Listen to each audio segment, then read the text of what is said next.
So the Philadelphia Eagles win a weird one here, as, you know, for Jalen Hurts. That's what this video is going to be about, breaking down Jalen Hurts. There was a lot of good, I think. There was a lot of not so good. We're going to talk about it all, as it was an odd performance. But yeah, let's get into what ultimately went right enough to pick up a big Week 1 victory. Also, what are the things they have to work on offensively? Yeah, let's just get into it. Real quick before I do, though, I do have a movie channel. If you like movies, check that out. The link is in the description below, Jackson Kruger Movies. But yeah, let's talk some Jalen Hurts. It definitely did not get off to a hot start here for the Philadelphia Eagles. This was the third play offensively where it's 3rd and 15, so already not a great situation. But okay, maybe you can find something. And well, a lot of times on like 3rd and 15s, it's one taking a chance.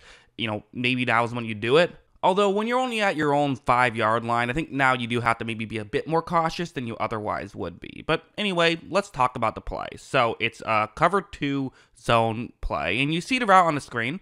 Could work, for sure. Hurts is going to take the snap, and I'm going to pause this right when Hurts is about to make his decision, because, again, sometimes you look at these plays after the ball is thrown and think, what the hell was the quarterback thinking? But you got to look at it now, and you see that with Quay Walker kind of having his back turned towards Hurts at this point, it does kind of make sense. And in fact, I think if you throw a line drive throw, it certainly could be justified. Here's the issue. Hurts is a bit off balance when he throws it and just puts way too much air under it. And good job by McKinney as well, getting over there to make the play. And it also doesn't help that I think Quay Walker did a pretty good job with the coverage on that one as well. So all that considered, it ended up really not working out too well for the, for the Philadelphia Eagles on that one. Kind of an understandable mistake, but still one he shouldn't have made, and you do just have to wonder if that's a line drive. McKinney probably doesn't get there at the very least. And also, hey, you got to know, the Packers just signed Xavier McKinney. He's really good. Like, you have to be aware. That's the kind of thing you have to be aware of, right?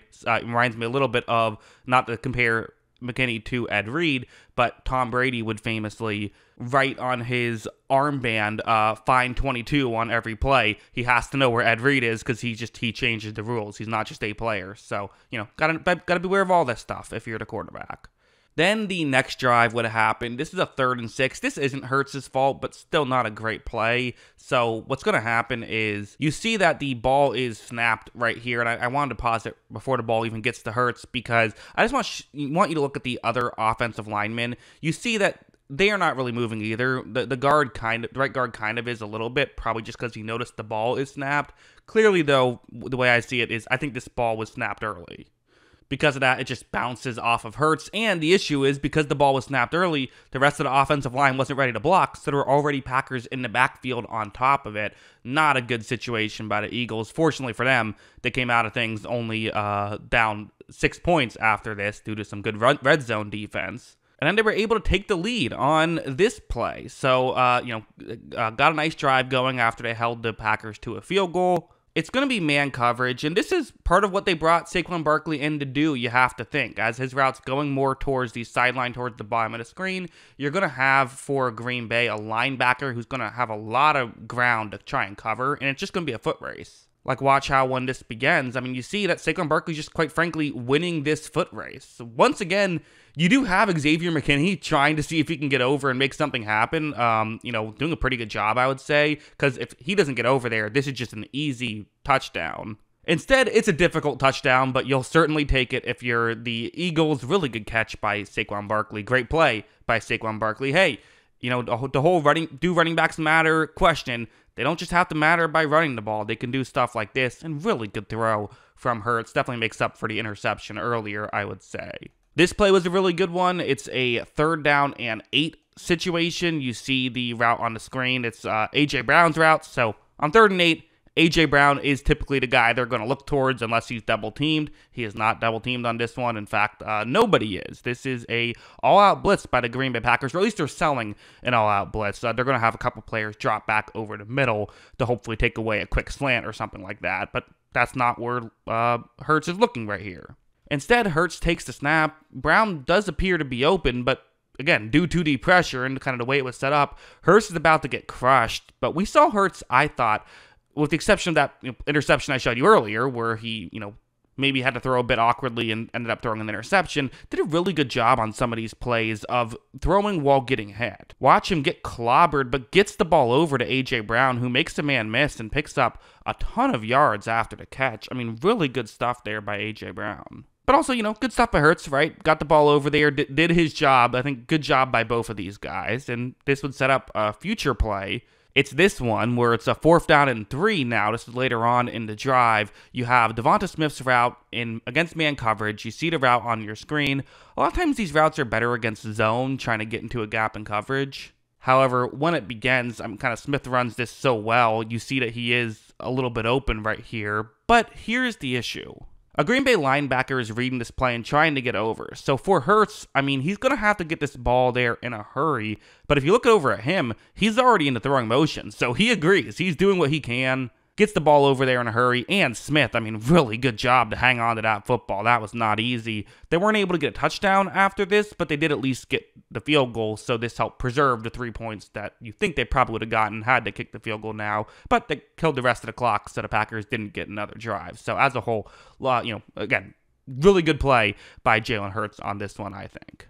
Got to talk about this play. It is a, cover 1 play, single safety deep. And the Eagles, I think about their Super Bowl run. It felt like every single time a team tried to play this coverage, they had someone, really A.J. Brown in particular, running a deep shot down the field and getting open. But on this one, watch how Brown is going to run this route. He kind of fakes as though he's going towards the sideline, and that's going to work. Because then when he cuts further down the field, he gets wide open on this play. And this is just what A.J. Brown brings to the table. Is he essentially forces you to double team him, or this is going to happen. Curious decision by the Packers to not do this. Because watch how, Hurts, again, beautiful throw. And that perfect throw helped because it allowed Brown to get yards after the catch. Brown was able to, pick up a touchdown on this one.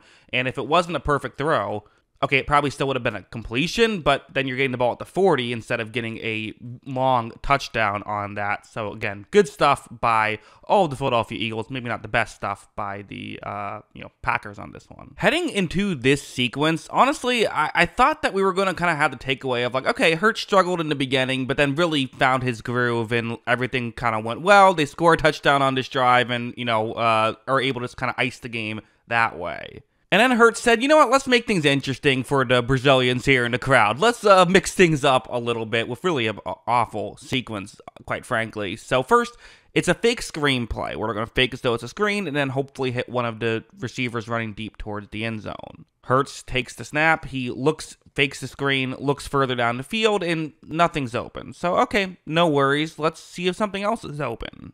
He looks over towards the screen, what would have been the screen pass right here, but again, this is just not really even something you should consider. The obvious decision is, I guess you could take a sack if you want to, but really it's throw the football away. And you have an easy way to throw the football away. Just throw it over both of those two guys' heads. Easy decision. You see Hurts, I honestly wonder if he was trying to throw that away.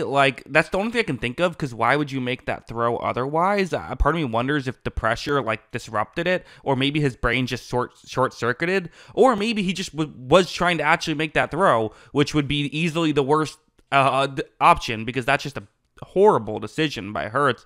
But not to be outdone with that dropped interception, we go over here, a 3rd and 13, but again, you're up 5 points. Getting an extra 3 certainly would help. You want an 8-point lead is certainly better than a 5-point lead, right?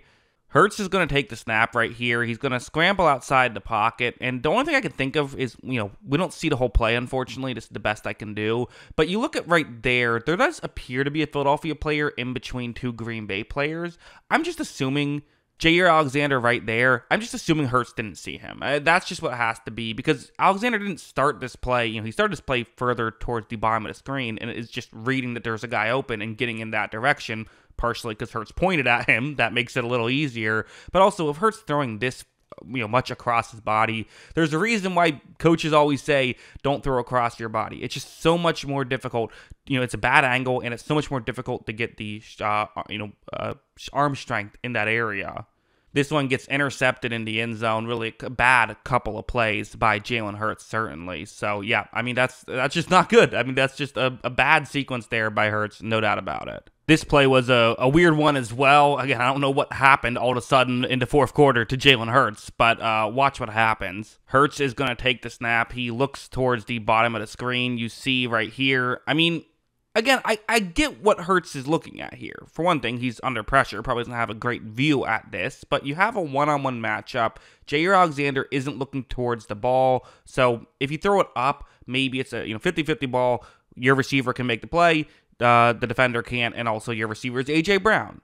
At the same time, though, this throw is just nowhere near where it needs to be if you're going to try that. You need to throw it up to really kind of make that work. That was not a smart decision at all by Jalen Hurts, and not a good throw on top of it. So very lucky to A.J. Brown. Can play some defense himself, was able to knock that ball away.